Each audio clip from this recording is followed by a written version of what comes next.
పెళ్లి కొడుకు 2 రోజుల్లో. పెళ్ళి అనగా కాబోయే మిలియనీర్ మామకి మెసేజ్ పంపించారు.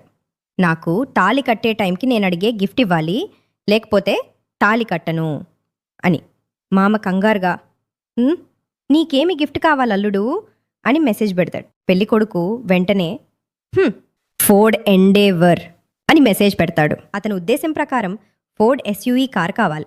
మామ వెంటనే ఆర్ యు షూర్ అని రిప్లై మెసేజ్ పెడతాడు. అల్లుడు ఎస్ అని మెసేజ్ పంపాడు. మామ ఓకే షూర్ మెసేజ్ పెడతాడు. అల్లుడు తన తెలివితేటలకి తానే మురిసిపోతాడు. పెళ్లి రోజు వచ్చింది. మామ తాళి కట్టే ముందు బాక్స్ ఇచ్చి నువ్వు అడిగిన గిఫ్ట్ అల్లుడు అంటాడు. గిఫ్ట్ చూసి అల్లుడికి మూర్ఛపోయినంత పని అయింది. ఫోన్ తీసి తను పంపిన SMS చూసుకొని ఈ చెత్త స్పెల్ చెక్ ఆప్షన్ అని గొనుక్కున్నాడు. ఇంతకీ